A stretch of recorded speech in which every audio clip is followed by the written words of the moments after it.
नमस्कार साथियों।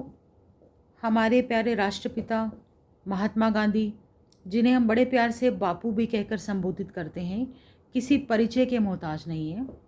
आज मैं आपके सामने कुछ विचार रखना चाहती हूँ गांधीवादी दृष्टिकोण और आज के युग में उसकी उपयोगिता के बारे में। गांधीवादी दृष्टिकोण महात्मा गांधी द्वारा अपनाई और विकसित की गई उन धार्मिक सामाजिक विचारों का समूह है जो उन्होंने पहली बार वर्ष 1893 से 1914 तक दक्षिण अफ्रीका में तथा उसके बाद फिर भारत में अपनाए थे। गांधीवादी दर्शन न केवल राजनैतिक, नैतिक और धार्मिक है, बल्कि पारंपरिक और आधुनिक तथा सरल एवं जटिल भी है।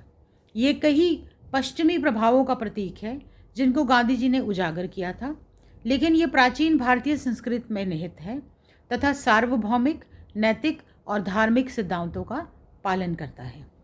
गांधीवादी दृष्टिकोण आदर्शवाद पर नहीं बल्कि व्यवहारिक आदर्शवाद पर जोर देता है। गांधी जी का दृष्टिकोण विभिन्न प्रेरणादायक स्रोतों व नायकों जैसे भगवत गीता, जैन धर्म, बौद्ध धर्म, Bible, Gopal Krishna Gokhale, Tolstoy, John Ruskin आदि से प्रभावित था। गांधी जी पहले ऐसे भारतीय थे जिन्होंने वर्ष 1909 में अपनी पुस्तक हिंद स्वराज में मशीनीकरण के भयावह रूप को रेखांकित करते हुए स्वदेशी के महत्वता को बताया था। सत्य, अहिंसा, सर्वोदय और सत्याग्रह, ये चार बहुत ही महत्वपूर्ण स्तंभ हैं गांधीवाद के, जिनका पालन करके हम सभी ने अपनी स्वाधीनता को प्राप्त किया। गांधी जी का मानना था कि जहाँ सत्य है वहीं ईश्वर है। अहिंसा का अर्थ होता है प्रेम और उदारता। उदारता कभी मनुष्य को मनुष्यता के विरुद्ध आचरण नहीं करने देती। सर्वोदय का शब्द का अर्थ है सार्वभौमिक उत्थान या सभी की प्रगति। गांधी जी का ये सिद्धांत राजनीतिक अर्थव्यवस्था पर जॉन रस्किन की पुस्तक ऑन टू दिस लॉस से प्रेरित था। सर्वोदय जैसे वर्ग विहीन, जाति विहीन, शोषण मुक्त समाज की स्थापना करना चाहता है, जिसमें प्रत्येक व्यक्ति और समूह को अपने सर्वांगीण विकास का साधन और अवसर मिले। सर्वोदय ऐसे समाज की रचना करना चाहते हैं जिसमें वर्ण, वर्ग, धर्म, जाति, भाषा आदि के आधार पर किसी समुदाय का ना तो संहार हो और ना ही बहिष्कार हो।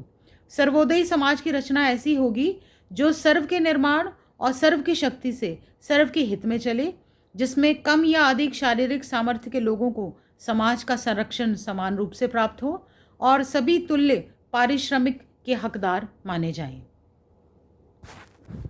स्वदेशी शब्द संस्कृत से लिया गया है और यह संस्कृत के दो शब्दों का एक संयोजन है, जिसमें स्व का अर्थ है स्वयं। स्वदेशी का अर्थ अपने देश से है, लेकिन व्यवहारिक संदर्भों में इसका अर्थ आत्मनिर्भरता के रूप में लिया जा सकता है। गांधी जी का मानना था कि इससे स्वतंत्रता को बढ़ावा मिलेगा, क्योंकि भारत का ब्रिटिश नियंत्रण उनके स्वदेशी उद्योगों के नियंत्रण में निहित था। स्वदेशी भारत की स्वतंत्रता की कुंजी थी और महात्मा गांधी के रचनात्मक कार्यक्रमों में चरखे द्वारा इनका प्रतिनिधित्व किया गया। भारत में गांधी जी ने गांव की स्वच्छता के संदर्भ में सार्वजनिक रूप से पहला भाषण 14 फरवरी 1916 में मिशनरी सम्मेलन के दौरान दिया था। इस सम्मेलन में गांधी जी ने कहा था कि गांव की स्वच्छता के सवाल को बहुत पहले हल कर लिया जाना चाहिए था। गांधी जी ने स्कूली और उच्च शिक्षा के पाठ्यक्रमों में स्वच्छता को तुरंत शामिल करने की आवश्यकता पर जोर दिया था। गांधी जी ने इस बात पर भी जोर दिया था कि ग्रामीणों को अपने आसपास और गांव को साफ रखते हुए स्वच्छता का माहौल विकसित करने में तुरंत ज़रूरत के बारे में शिक्षित किया जाना चाहिए। साथियों, वर्तमान युग में गांधीवादी दृष्टिकोण की प्रासंगिकता और भी ज़्यादा बढ़ जाती है। महात्मा गांधी की शिक्षाएं आज और अधिक प्रासंगिक हो गई हैं, जबकि लोग अत्यधिक लालच, व्यापक स्तर पर हिंसा और भागदौड़ बड़ी जीवन शैली में समाधान खोजने की कोशिश कर रहे हैं। प्रकृति को गांधीवाद नज़रिए से देखने पर वैश्विक तापन जैसी समस्याएं कम हो सकती हैं, क्योंकि इस समय की जड़ उपभोक्तावाद ही है। गांधीवादी दर्शन में ज़रूरत के मुताबिक ही उपभोग की बात की गई है। लोक कल्याणकारी के रूप में राज्य की भूमिका गांधी जी को सर्वोदय सिद्धांत से प्रभावित है। सांप्रदायिक कट्टरता और आतंकवाद के इस वर्तमान दौर में गांधी तथा उनकी विचारधारा की प्रासंगिकता और बढ़ गई है, क्योंकि उनके सिद्धांतों के अनुसार सांप्रदायिक सद्भावना कायम करने के लिए सभी धर्मों, विचारधाराओं को साथ लेकर चलने की ज़रूरत है। आज के दौर में उनके सिद्धांत बेहद ज़रूरी हैं।